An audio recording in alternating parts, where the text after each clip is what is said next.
Welcome to the Swiftie and the Scholar, the podcast where we examine the lyrics, lore, and literary legacy of Taylor Swift. I am Angela McDowell, the Swiftie.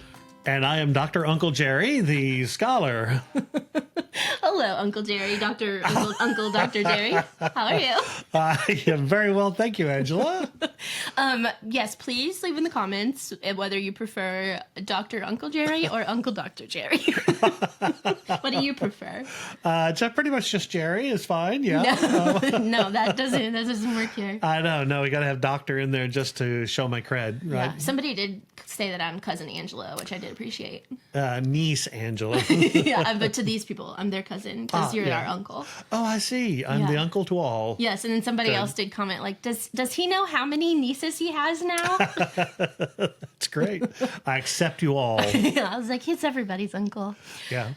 Okay, today we are digging into more of Tortured Poets, and Uncle Jerry is dressed on theme. I am not. I'm all out of black clothes, guys.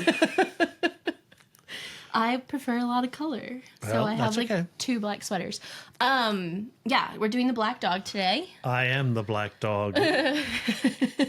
I'm a little I'm interested to hear where this is going to go today. Okay. Let's talk about the song for a sec. Okay. This is from the Tortured Poets Department, which you know now. I knew that. This is one of the I want to say she called them like bonus tracks.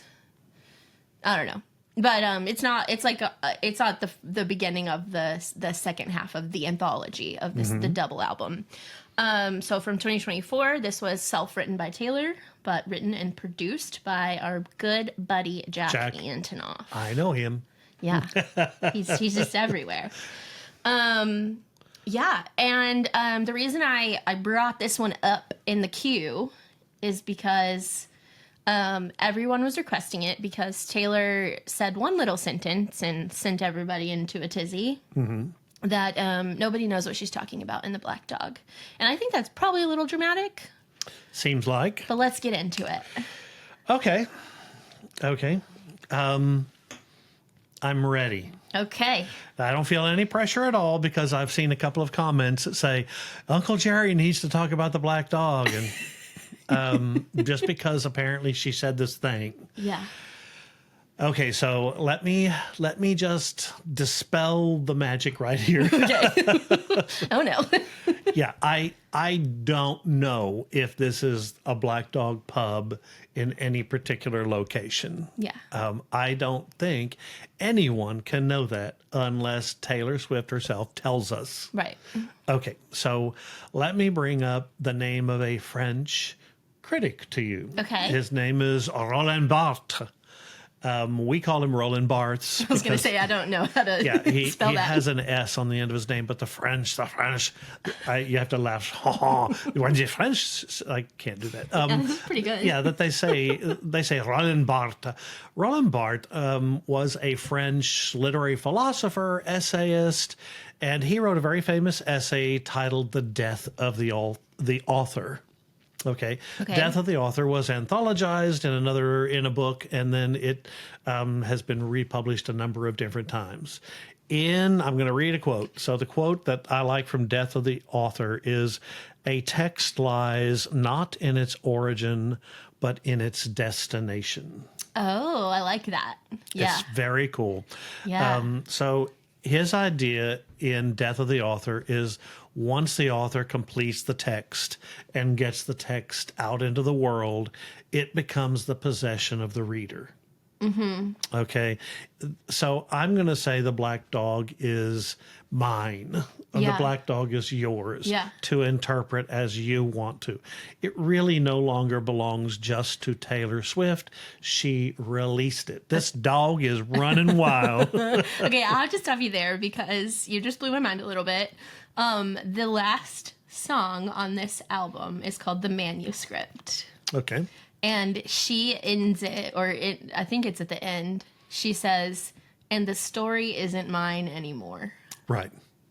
Yeah, I mean, if you really think about it, once an author releases a story, a song like this, the lyrics that I've been reading and rereading under the pressure of giving you the one true interpretation. There is no one true interpretation, No, right? There's my interpretation. There's your interpretation. Mine's right, but at least mine is informed. We could go with that. Yes. Yeah, but I don't know that it's the right. I don't think there is a right. It's for us to interpret.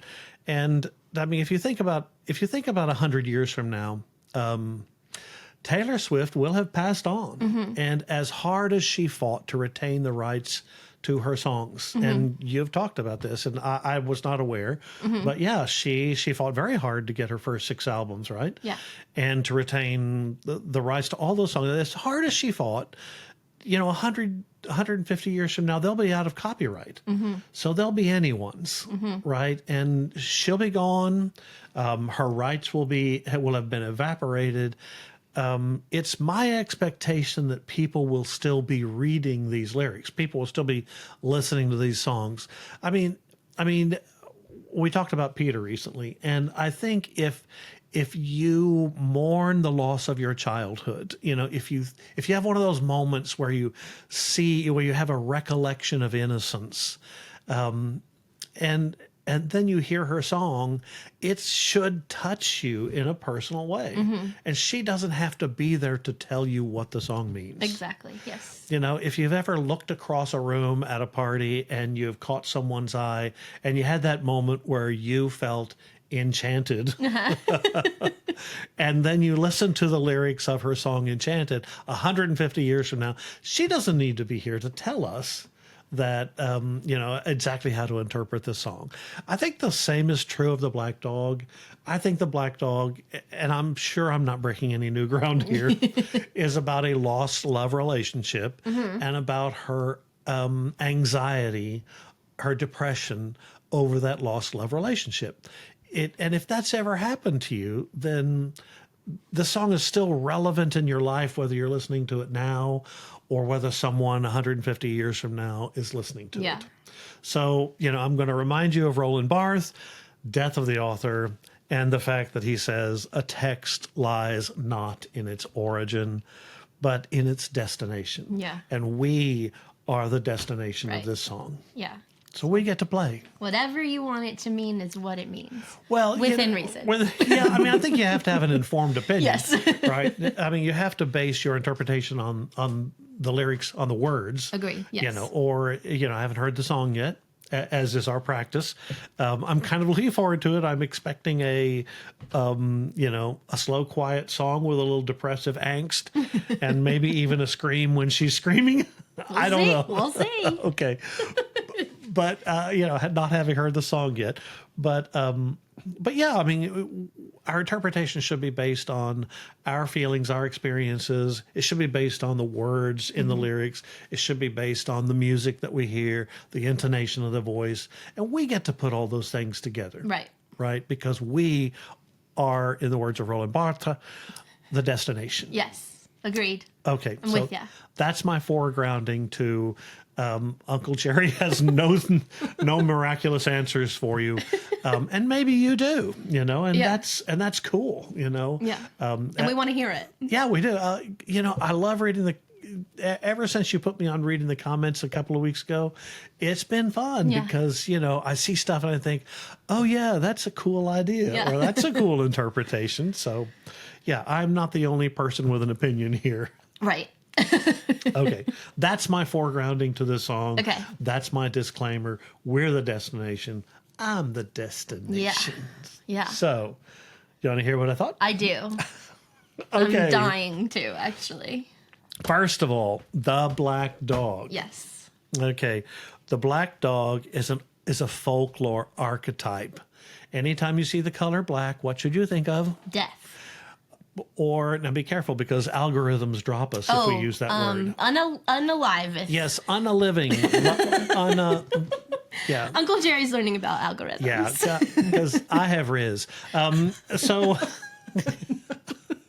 yes, I do. I have Riz. How about you? Oh my God. Okay, so Yeah, the word black has archetypal symbolic meaning, generally associated with being unalive or sad or depressed. Occasionally it can have another meaning. You've got Lord Byron, she walks in beauty like the night of cloudless climes, starry skies, and all that. But otherwise, it generally is a pretty sad, depressive image. Yeah. All right. So the dog. The black dog is actually, like I said, an archetypal folklore image. It's all across Europe. So these black dogs appear just everywhere in literature and in different stories. When we were in Norwich just this summer, I heard about the black dog of Suffolk. They have black dogs that have haunted churches, black dogs that haunt graveyards. There are a number of black dog places, like a black dog inn. I don't know. I kind of made a list. Actually, we were in York, and York has a black dog that is supposed to haunt the shambles. So if you've ever seen Harry Potter. I was going to bring up Sirius Black. Yeah, if you've ever seen... Or Padfoot, I guess. Exactly. If you've ever seen Harry Potter, J.K. Rowling grew up in Scotland and in the English North, and so she knows all about the black dog. In York, in the shambles, they have these houses that are almost practically touching one another down the street. The shops used to be shops and houses. And the reason why, like, the ground floor is one size, but the next floor is bigger, and the next floor is bigger. Okay. So that they get bigger as they go up. So if you've ever seen Diagon Alley, it's based on the shambles of York. Okay. And the reason why they do that, by the way, is because of the tax laws. They taxed your dwelling by the ground floor floor plan, by the space. Interesting. Yeah, so the second floor would be bigger, and it doesn't really feel that sturdy to me, but no, they're all crickety and they're leaning one way and another, and so yeah, they're really fun. But there's a black dog that is supposed to haunt the shambles and run from the shambles all the way down to Clifford's Tower, which has a terrible history. They actually were supposed to have, when they had Jewish persecutions in England, the Jews took refuge in Clifford's Tower, and it was burned. Oh, geez. And they burned alive. And so just horrible. So the black dog is supposed to go from one to another. In Scotland, so, I'm in Edinburgh, and I was in a walking tour, and the guy walked us by a graveyard, and he mentioned the Black Dog of Scotland. He said that he told us a story about families rushing to bury someone who had passed away, an unalive person. Yeah, that's 6'7". Anyway, an unalive person. And the mythology of it is the most recent person buried in the graveyard, their spirit arises as a black dog, as this demon dog with red or yellow eyes, and it guards the graveyard from anyone molesting or disturbing the graves. Oh.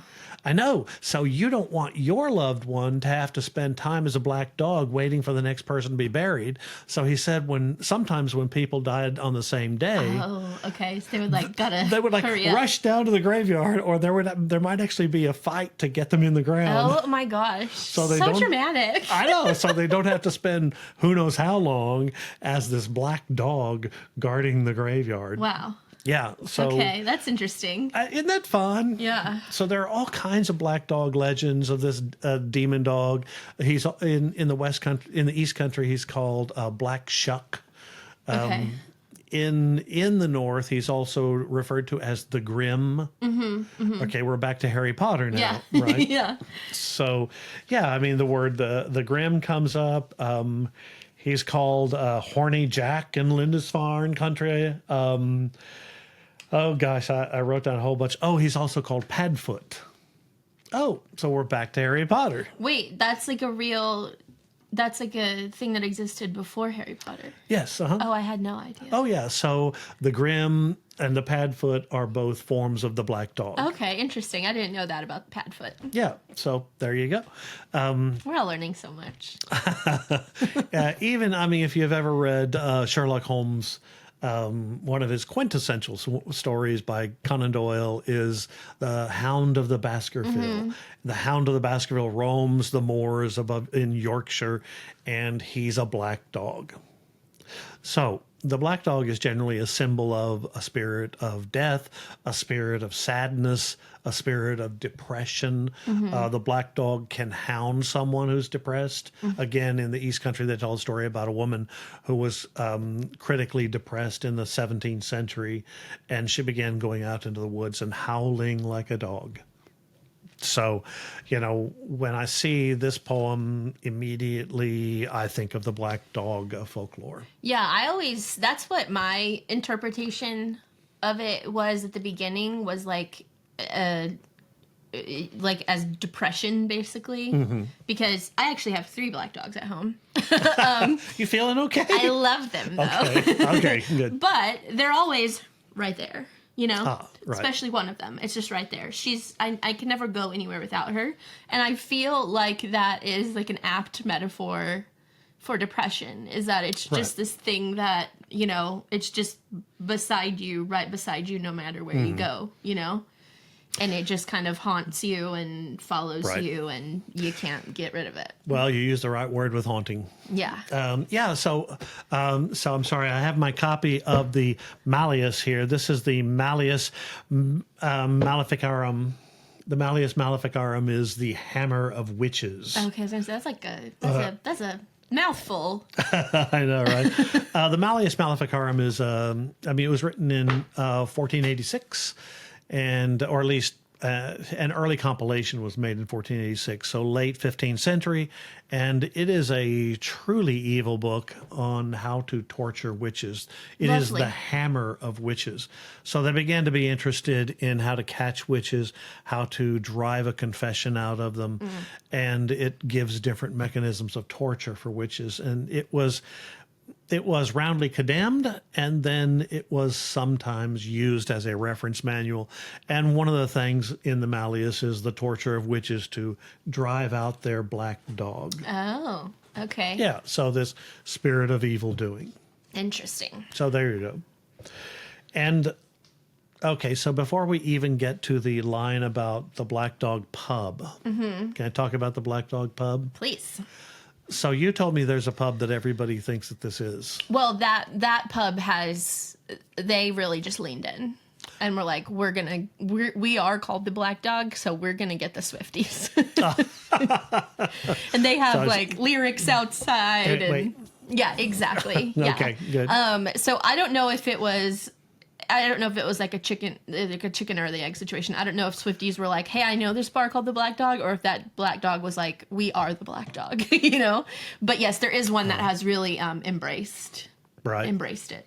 So yeah, I looked it up in my library because I do love England. I've spent months there, and I do love English pubs. They're so historic.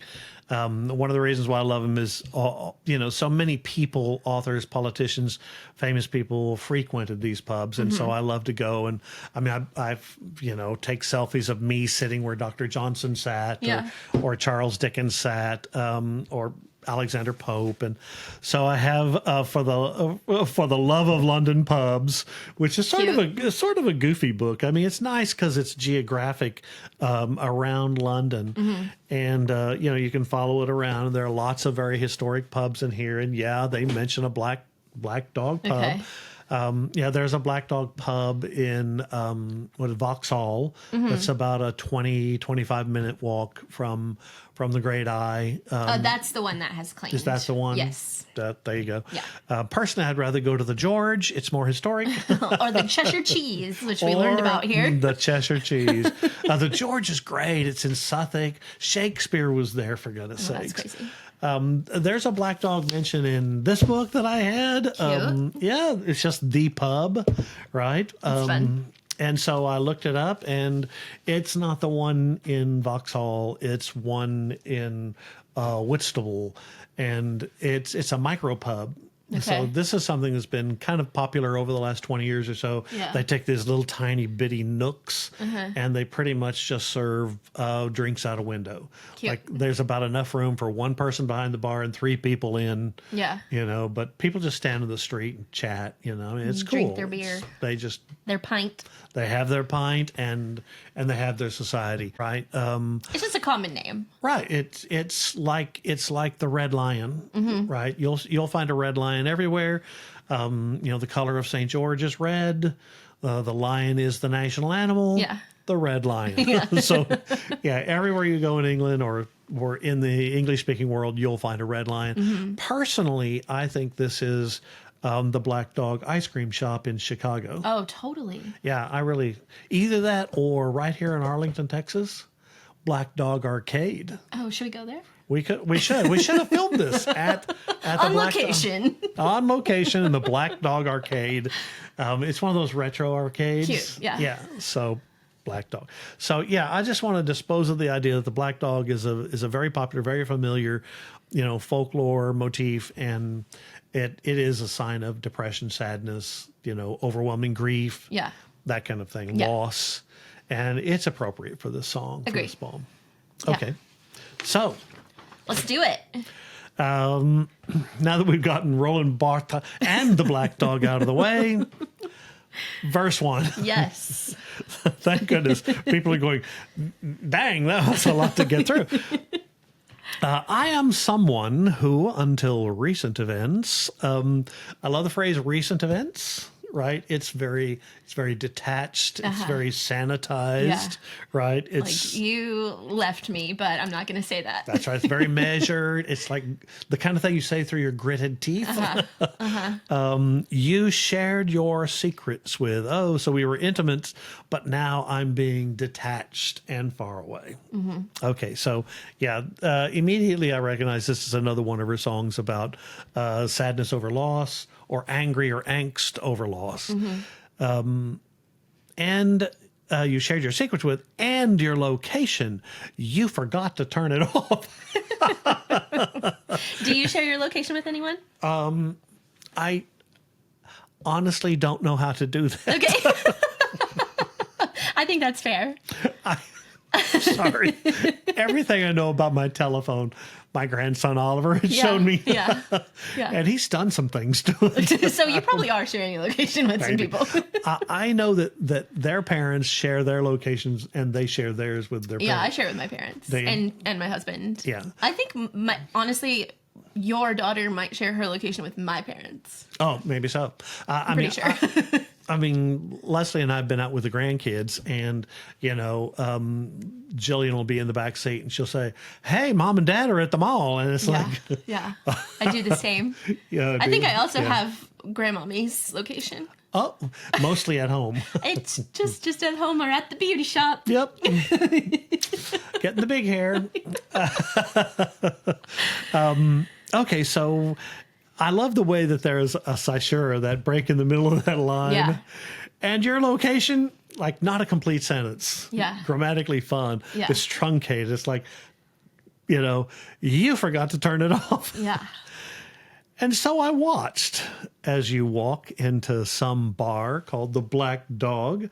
I love it, you know, some bar. Yeah. Like, and she makes it sound like it's some lowly, crappy place, right? It's just like a dive bar or like a gross little pub or It something. really feels like that, right? Yeah. And pierce new holes in my heart. Okay, so we have this hyperbole, we have a metaphor, right? Because we apparently, you know, new holes implies that there have been past holes pierced in her heart already. And Possibly by the same person. sounds like it. You forgot to turn it off. She repeats that phrase, but now the word it, you know, if you look at the nearest noun antecedent, which we should do with pronouns, nearest noun antecedent is heart.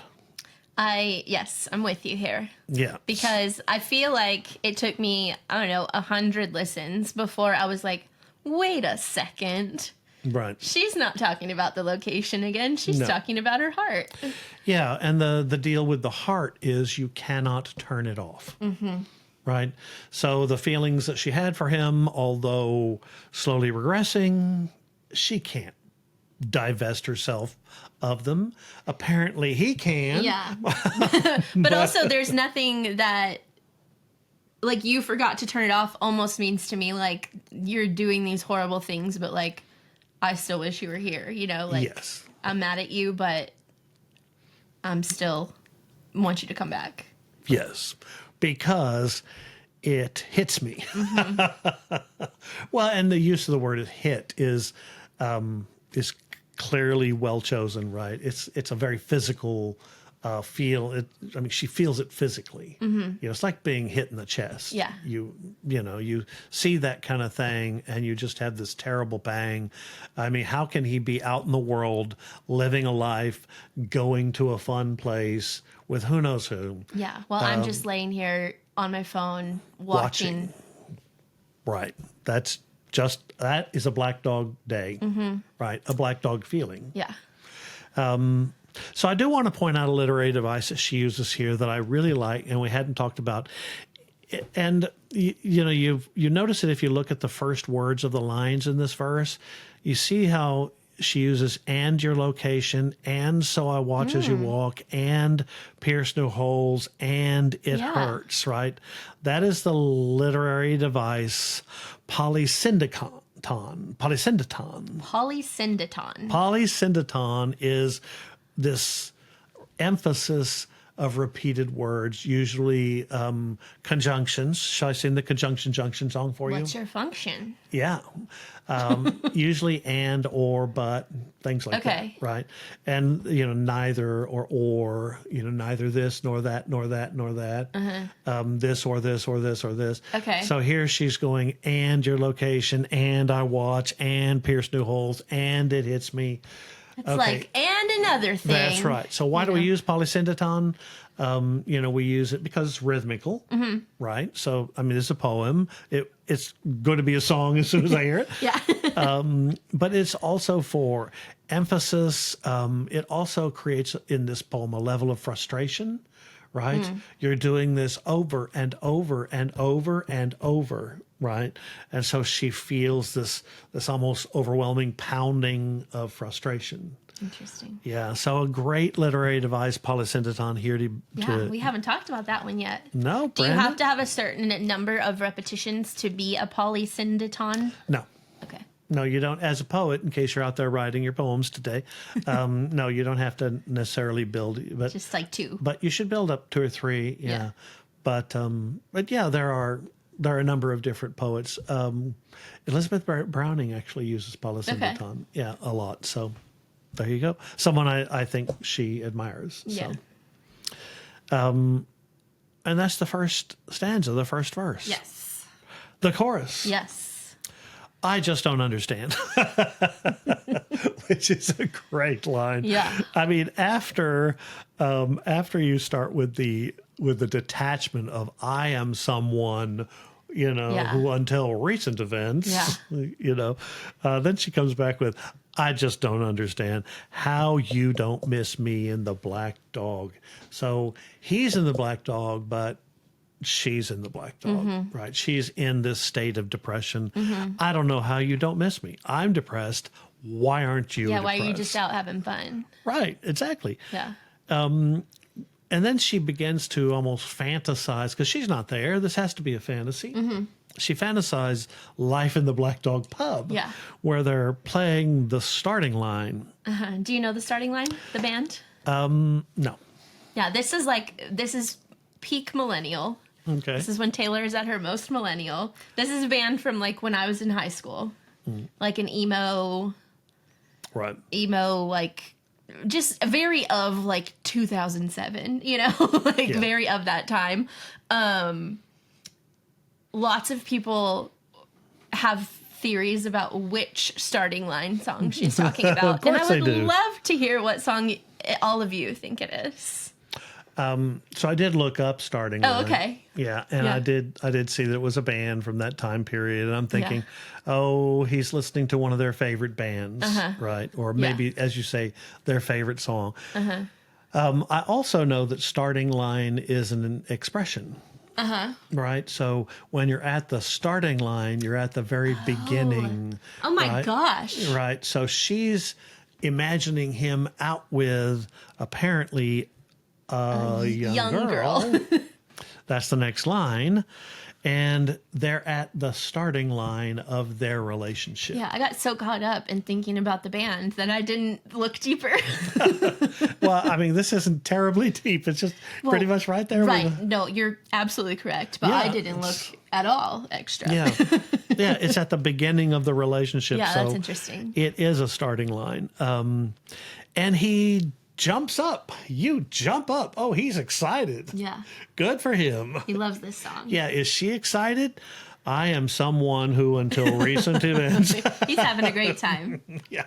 She is not excited. She's at home watching a dot on her phone. Right. I just don't understand. But he's excited. He jumps up. She's too young to know this song. Like, not only does she know the band, she doesn't know the song, and she doesn't understand our relationship with the song. So, yeah, and he's excited, and it's the starting line of their relationship, but not so great for her. That was intertwined in the magic fabric of our dreaming. Old habits die screaming. I think magic fabric of our dreaming is so pretty. That is a lovely line. Yeah, absolutely. I would call attention to magic fabric as being alliterative and rhymed. Of our dreaming is great. And then she takes the cliche old habits die hard or old habits die young.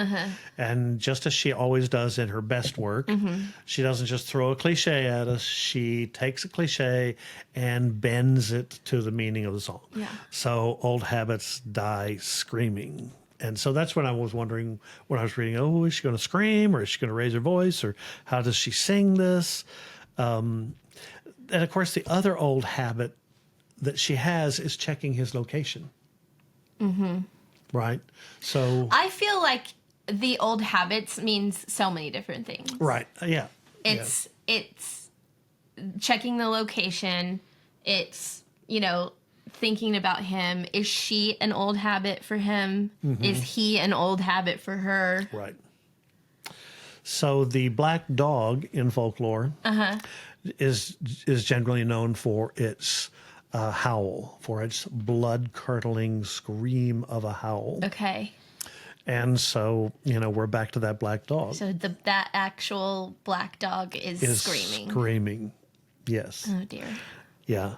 Well, and I do love the old habits thing. Like you say, it means a lot of different things. Old habits like their relationship, old habits like her checking your phone. I mean, how many times you would pick up your phone and you don't even know what you're looking for? Yeah, all day, every day. Yeah, you just pick up your phone, right? And so she almost mindlessly can't stop from looking at his location. And And old habits like the expectation of hearing his voice, the old habits of sharing a song, the old habit of sharing a drink, everything that she's describing here might be old habits. Yeah, they're dreaming, the magic fabric of their dreaming. That's another old habit. That's right. And if you have a magic fabric of dreaming, then you're probably thinking about maybe your future together. Oh, that future's come to an end. Yeah. So they die hard. Verse 2. Yes. I move through the world with a heart broken. So this is a funny line. My longings stay unspoken. So it's a really nice rhyme, right? Unspoken and heartbroken. She acknowledges that we too have had heartbreaking experiences. Yeah, there's other people that are feeling the same as her. This is our window for inviting us into the song, right? Very nicely done. Good job. It's also irony, right? Because irony is when you say one thing but mean another. She says her longings lay unspoken. Yeah, but she's writing a whole song about it. Exactly right. I almost find that already funny. Yeah. Right? Yeah. Oh, I'm not going to tell you. And she is writing what she knows will be a million-selling song. Yeah. About how she's heartbroken and how she can't just tell us all. But, I mean, I get her meaning. Yeah. You know, how can you express the 1,000 tears in your heart when you lose a relationship? Yeah, and also exactly. And also a little bit could be that she is on the Eras tour. She's performing on the Eras tour while this is happening. Oh, really? So she goes out and she's performing and having so much fun every night. But she's actually like dying inside. Yeah, smiling faces. She actually has a whole song about that called I Can Do It With a Broken Heart. Oh, okay. On this same album. Also sounds like a Bee Gees song. What is that called? I don't remember. Oh, okay. The Broken Heart. Yeah, I mean, it's if you think about all the things, all the experiences that you experience in a relationship, you know, I mean, I'll never forget dating your aunt. You know, I'll never forget when we were dating. I remember a particular brown and blue polka dotted outfit she once wore when we went kite flying. Oh my gosh, how wholesome! I know. We were in high school. I mean, come on. It was the 70s. You know, we weren't dangerous. But yeah, I mean, you think about the 1,000 little things that you remember from a relationship, and then if that relationship is broken off, you know, not only is your heart broken, but your longings stay unspoken. Just you know, you almost can't summate the multitude of feelings that you had day to day to day to day. You know, and people get tired of hearing about it if you do try to talk about it. Oh, yeah. You know? Yeah. I remember that time when we were talking late at night, and you know, it's like your girlfriend goes, oh, gee, you're going to talk about this again? Yeah. So, I mean, I get it. I do like the use of irony. I think it's, you know, I smiled when I was reading through and noted the irony. So, I may never open up the way I did for you. You know, that's pretty hyperbolic. She may never do it. Yeah. You know, it's one of those never say never kind of things. Yeah. Except that's a cliche, and she'd probably do something clever with it. Yeah, this line, like, kind of kills me. Does it? Yeah, because it's so simple, but also, like, as a person who's dated terrible men, and, like, you tell them something that's just think like, of Chase. Just think you tell them something like that's really like deep and meaningful to you, and then shortly they're going to use it against you, you know? Oh yeah. Yeah. You know, that's, I think I go back up to that, earlier line about sharing your secrets. It's like casting pearls before swine. You know, I mean, you tell someone in a moment of intimacy something that's really, really important to you, and then somehow they didn't apply that to the relationship because they walked away. You know, what are they going to do with that information? You know, why did I even share it? Yeah. You know, I mean, I understand why she's angry here. Yeah, so it's like, well, I can't do that anymore because other people are also just going to use it against me. Yeah, they're just going to take it and do who knows what with it, just walk away. Yeah, it's such a simple line, but I don't know. I feel like it really like gets to the heart of the matter to me. So I like the next line. Yes. Because it is a literary allusion. Okay. Right? And all of those best laid plans. Best laid plans is the first half of a very famous line. The best laid plans of mice and men. Right? Steinbeck used it to write a whole novel about. Yeah. They wanted to have the rabbit huts. They wanted to have rabbits. But George and Lanny aren't going to get there. It's actually from a poem by Robert Burns. Okay. A romantic poet. Okay. And it's to a mouse. We sticket cowren timorous beastie. Ah, what the feathers in thy breasty. It's in Scottish dialect. Good grief. Yeah, I know. I didn't catch any of that. We sleek cowering timorous. We sleek, cowering, timorous, frightened beast. Okay. I understood that. Yes.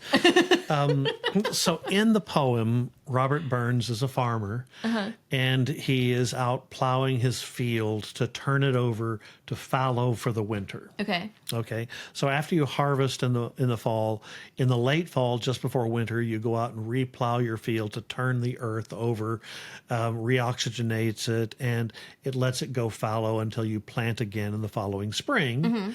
And in that activity, he runs over a mouse's home. Right. So there's this little mouse who had gathered, sticks and things like that, bits of straw, and had made a little home in the furrow of his field. And he tears it apart. And so he looks down at that mouse and he says, "We sleek tim cower and timorous beastie. Don't cower before me, you poor little thing." And he realizes that the mouse will never be able to rebuild its home before winter comes. And that she will probably, I would use the D word, but I'm going to say, become unalive. I think you can still say it. And he thinks about what he's done, and he realizes that the mouse, it's sort of an allegory for what happens to all of us, that we all make plans, and just out of the blue, some great plow just runs over us, tears our life apart, and leaves us to die. Okay. Right? Because he says the best laid plans of mice and men leave us naught but grief and pain for promised joy. Wow. Yeah. So apparently that fits really well. Doesn't it fit really well? Yeah. So yes, I love the fact that she gave us just 3 words of this little poem. I mean, she's got to know. Yeah. She's got to know she's got to understand this poem, because this man has just torn apart her world and left her to die, this poor little mouse, and there's no rebuilding that house. There's no rebuilding it before winter comes, and we have nothing but grief and pain for all the promises of joy. Yikes. Yeah. So that's beautiful. Isn't it beautiful? Yeah. So I'm done. I think this is a nice poem. Oh wait, we're halfway through. Okay, speed it up. "And you said I needed a brave man, then proceeded to play him." Okay, so he's not only playing a brave man, but he played her. Yeah. Right, I think we got a double meaning on the word play. Yeah. This actually calls back to another song on this album where she says, the coward claimed he was a lion. Oh, that's fun. Yeah. Instead of a cowardly lion. Oh, I can't wait to get there. What song is that? I think that is LOML, which I prefer to say Lommel. I actually think it's the second one that we didn't even really look at that I used to try to convince you to do this podcast. Oh, okay. Because I didn't need a second one. It worked on the first one. Yes, you had me on the word lakes. Yeah. Yeah. So, I like this because she said he plays the man, played her, because until I believed it too. And it what's her? It kills her. It's just like Robert Browning running over the mouse's nest with his giant plow, just tearing its world apart and leaving it to die. Wow. Right? Isn't that great? Beautiful. See, I mean, I just think that's a perfect allusion, and she just hits it with 3 little words. Yeah, so it's so subtle that if you don't know, you don't know. Right, yeah. Well, that's the thing with allusions. Like I point out the allusions, and I'm sure many of you guys have gotten the allusions or you look them up. But the deal with allusions is they create a community. So if you know, you know. Yes. Right. Yeah. So and then you get to be in that little club. Then you're in the in-group. Then you're in the club. And so that's why a lot of writers will use them, because they invite people to join the club by using the allusions. I mean, obviously allusions do other things too. They color the world of the writer. They allow them to be relevant to other works. I mean, I think it's important to her that we think of other writers when we read her work. I absolutely agree. Yeah, because I think she's well read enough. I mean, for goodness sakes, we've already been through where she calls attention to a number of different writers, right? And this is only our 18th song. Yeah. So, Yeah. I think it's important to her that she used these allusions and that we recognize them, that someone finds them out. Yeah, someone figures it out and then tells the rest of us. That's right. That's what I'm here for. Yes. Okay, the chorus. Yes. I just don't understand. And I did have trouble with the next few lines. How you don't miss me in the shower and remember how my rain-soaked body was shaking. Do you hate me? So miss me in the shower. I actually got two images out of that, and you can tell me, because you probably listened to the song 8,500 times. Yeah, it's like 85 is low.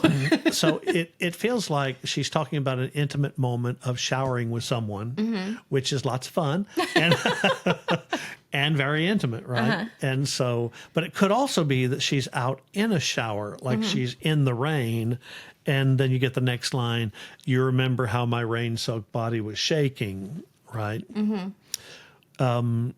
There is another meaning for the word shower, or I don't know, to be showered would be to be, covered over, to be like if I shower you with love, if I shower you with kisses. Yeah. Yeah. And she gets all rain soaked and then he's gone. Do you hate me? Yeah. Yeah.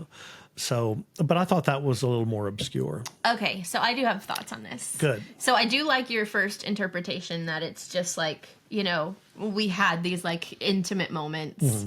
But I think this is very literal.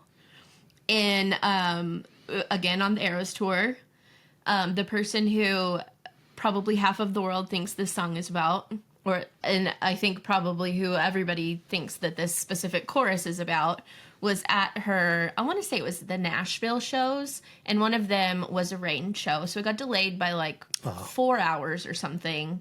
And that was for the lightning, but it was still pouring, but she still performs for those. And so she literally performed in the pouring rain for 3 hours. Oh, wow. And so I think that she had a literal rain-soaked body. Okay. And he was there, and this was like their very much like, this was one of their big moments where it was like, this was an important moment in my life and you were there for it, but it was all like fake and you don't miss it. And so this must have all been fake. Like, do you hate me? Like, why were you there? I appreciate that. Yeah, but I do think it's supposed to just be like, Yeah. these like the literal moments that nobody knows about, but they were real to me, and I thought they were real to you. But why weren't they real to you? Right. Yeah. And I don't mean to sound dismissive when I say I appreciate that. Yeah. I really do. I mean, it's hard. Poets do. They do tread a hard path between letting us in and not. Right. So I mean, there are times when they can be so self-referential as to be obscure. And, like there are symbols that are archetypal symbols that everybody knows, black, but then there are symbols that only a certain community knows, like golden arches. Yes. Right. Everybody knows that's McDonald's. Well, not everybody. I mean, if you go to a Filipino Aboriginal, they won't know what golden arches are. Yeah. So those are community-based symbols. And then there are personal symbols that are sometimes really hard to interpret because they're personal to the author. So yeah, I had a hard time with these three lines. I thought, well, a shower like the rain, a shower like you're intimate together, taking a shower, but then why do we go to rain soaked? And then why does she hate him? I mean, I know why she hates him, but how is it connected to the shower? So yeah, I did have trouble with that. Yeah. I mean, that makes sense to me because it does feel like out of left field a little bit, Yeah. Yeah. I do like the use of the word shaken. She was shaking, right? But she was shaken. Yes, like he shook her up. Like it's an active verb. Yeah. I like that. Right. So yeah, I think it's pretty cool. So she's leaving us with an ambiguous meaning in the word. So And that like makes it it kind of hammers it home with how she leaves the G off in the official lyrics and just shaken and shaken. She was shaken. It's something he did to her. Interesting. Yeah, so emotionally shaken by him. Yeah. Because I think that works well with the next three lines, because we have this metaphor of them being in a fraternity. Was it hazing? For a cruel fraternity I pledged, and I still mean it. Old habits die screaming. I love this part. Yeah, I think it's fun. It's a nice metaphor. Yeah. She fills it out with the hazing and the fraternity and the pledging. Yeah, right? but she's like, it hazing for a cruel fraternity that I pledged. Right. But then it's also, I pledged and I still mean it. Like, I pledged myself to you and I still mean it. Right. She's pledged to him. Yeah. Isn't that great? It's so good. Yeah. I think that's a fun series of metaphors all put together. And after all, old habits die screaming, because she still remembers the pledge, right? That promise. And then we get to the bridge. Yes. 6 weeks of breathing clean air. So she's trying to recover from their relationship. So I'm assuming, is she writing this 6 weeks later? Maybe, yeah. Yeah, I don't know. It's a little obscure to me. There were moments of personal elements that I felt like I wasn't inside of in the song. Yeah. I still miss the smoke. So, okay, the smoke of the pub, the smoke of going out, or the smoke, the obscurity of his lies. Yeah. Or is it like literally London? Literally the smoke of London. Do they call it? Isn't that something they call London? The smoke or the big smoke or something? Yeah, but it's getting less so. Yeah. England is trying to work on that. Yeah, I think it's all of those and none of those, Yeah, I like the smoke of his lies, that he's me literally too. blowing smoke. Yeah, I love that. Yeah. While you were making fun of me, so again, the smoke matches with that line, with some esoteric joke. Yeah.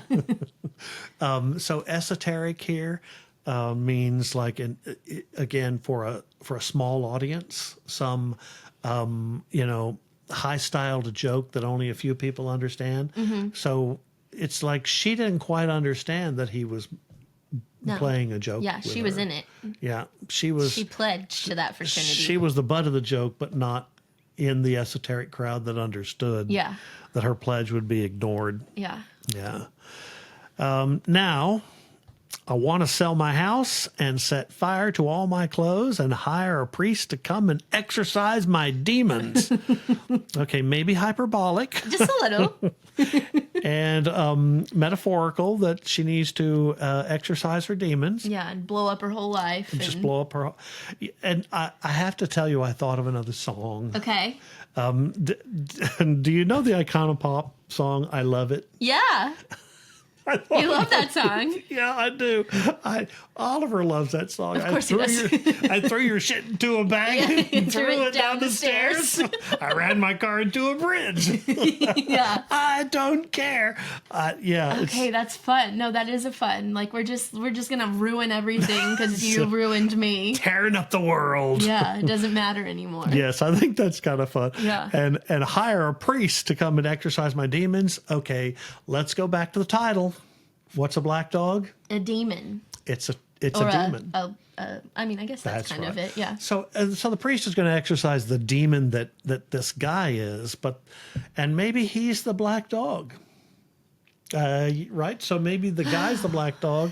Maybe her melancholy and her anxiety over this relationship, her depression, is a black dog. Well, I've never considered that the person could be the black dog. Oh, he's a demon.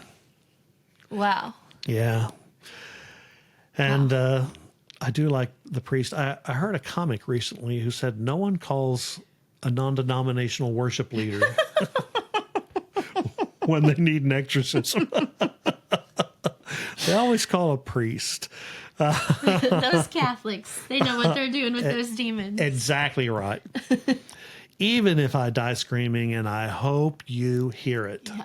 Okay, so by the way, the last scream of a wraith is supposed to drive you insane. Ah, yes. More folklore for you. So a screaming wraith, someone who has been sucked of their soul and dies screaming. So if he hears it, he'll die. Yeah, or at least he goes insane. Oh, that's what you said. Yeah, sorry. Or his soul is sucked away. Yeah. Isn't that fun? Yeah, soul sucked away makes me think of Dementors. Could be. Could be Dementors. Takes it back to Sirius Black. We're all about Harry Potter today. At least we're not using the V word. What? Vampire. Oh. Cora said, I hope it's shitty in the Black Dog. This is like so vindictive. maybe my favorite line she's ever written. Like, it probably not. That's probably hyperbole from me. But I love it so much because, like, because this whole time she's like, I want you to come back. You know, you didn't turn off my heart. Yes. And then all of a sudden she's like, no, you know what? I'm having a terrible day. Yeah. You know, I hope yours I hope you're having a terrible time. Right. And that also makes me think of another song that's from way earlier in her career, called Last Kiss, where it's this relationship is ending, but she says... Not Last Kiss like the Pearl Jam song? No. Okay. But she says, and I hope it's nice where you are. Oh. So she's like, you broke my heart, but like, I still hope you're having a good day. And she's like 20 when she wrote this, like 19 or 20. And then now we get this song that she wrote at like I hope you're having a 34 or something. And I'm like, and it's just like, I hope you're having a shitty time, the worst time of your life. I kind of respect it. Me too. Yeah, own it. Yeah. Yeah. That's like growth to me. Like, actually, we don't need to like wish good days to people who do bad things to us. You know what? I'm going to go back to Valentina. Okay. my middle school girlfriend. Yes. Who broke up with me. Yes. And then took up with one of my best friends, and I had to watch them kissing in the back of the band bus. Yes, band bus. The worst. Just I know. I had to watch that, and it's like, well, you know what? I hope you two break up, and then you both have shitty days. Yes, exactly. Yeah, like it's real. I like it. It's very real. I just love like it. This whole that line, like, to me is such like a shift in tone. Yeah, it's great. Of the whole song. Like, actually, like, I don't need to be sad. Like, I need to switch to anger. Mm-hmm. You know? So she goes on with much of the rest of the chorus, you know, you jump up, she's too young to know the song. It's the starting line, intertwined in the tragic fabric of our dreaming. Love that. Yeah. Tragic. It used to be magic and now it's tragic. Now it's tragic. Yes, that's why I underlined it. Yeah. And yeah, it's cool. It still rhymes, still has that same alliterative sound. Mm-hmm. So she's great with words, great with sound. Yeah. So she knows that he may think he's having a good time. I hope it turns just as rotten as I feel. Mm-hmm. Because tail between your legs, you're leaving. Okay, it's a metaphor. It's also a kind of idiom. What has a tail between its legs? A black dog. A dog, yeah. So the dog is omnipresent in the poem. So nice job. It's not just a title. I still can't believe it because old habits die screaming. And that's our song. I am only just now picking up on this, but because tail between your legs, you're leaving. I always thought that was him leaving her. Mm-hmm. But now I'm like, actually, she's now talking about, like, he's in the black dog with this new person. Yeah. And she knows he's going to leave her, too. Yeah. Because he's just forever Peter Pan. And hopefully, he is forever Peter Pan. Mm-hmm. Hopefully, her black dog is leaving.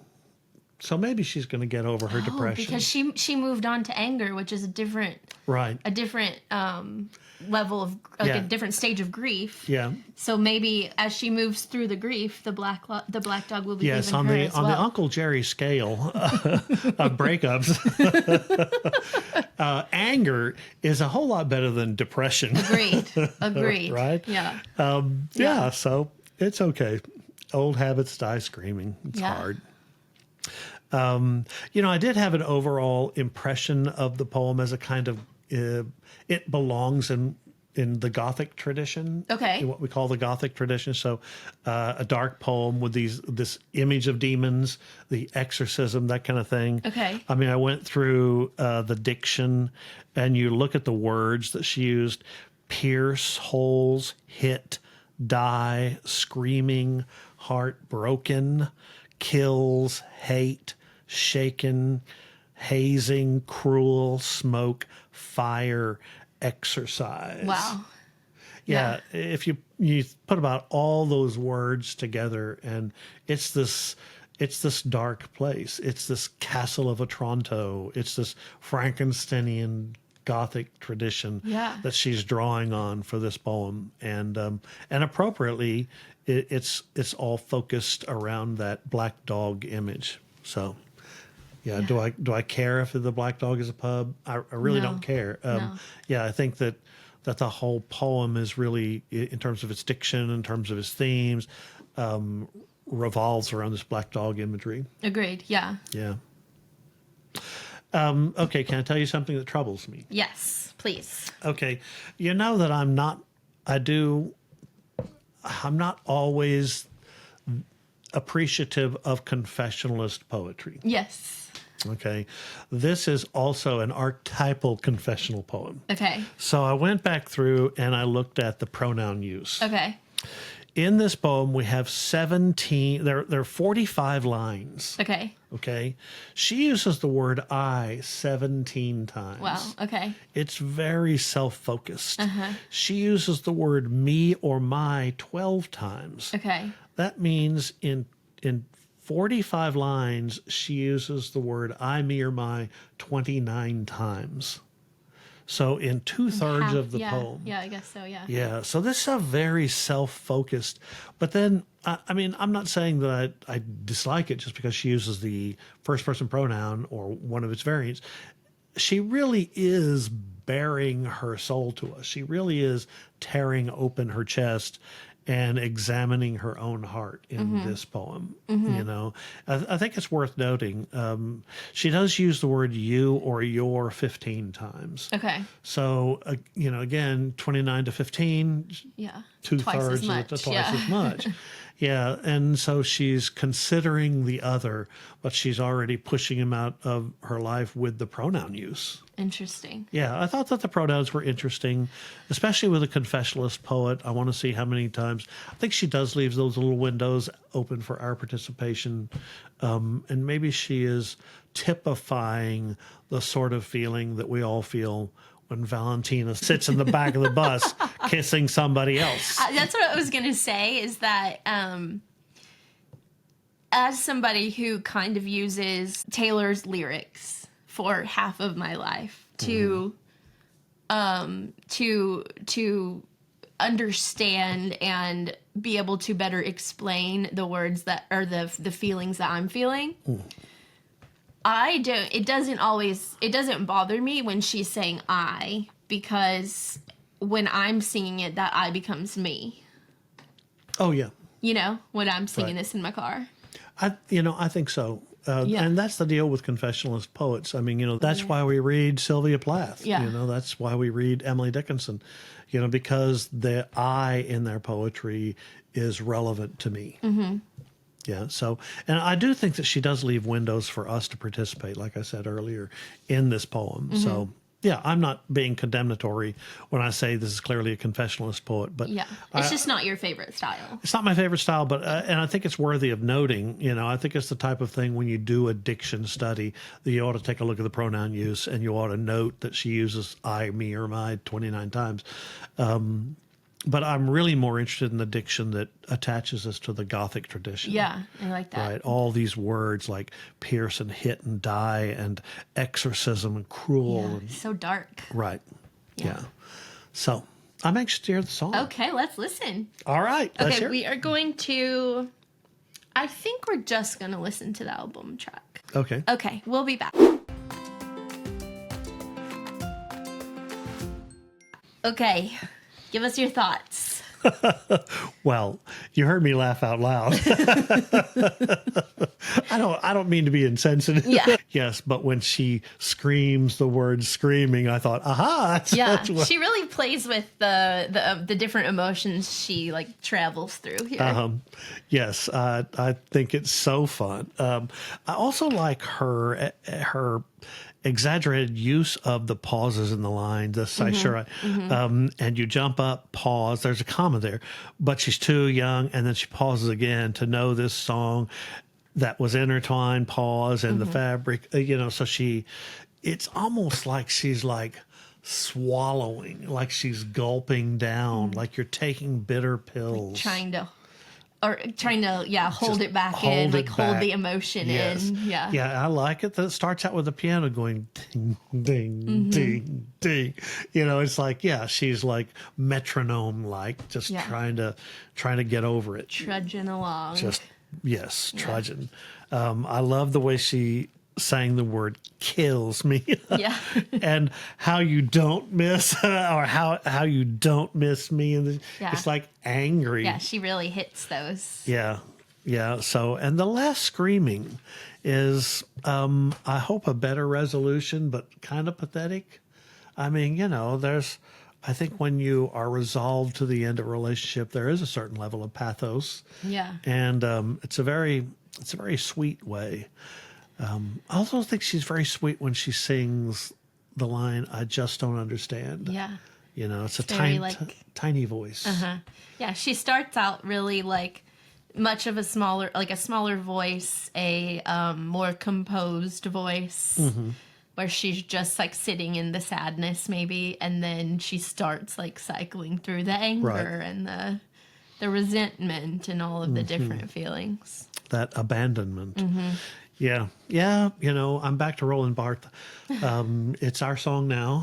And 150 years from now, I think people who have lived through this anxiety will find a kind of resonance. So, good work. All right. You ready to grade her? I am ready. Okay.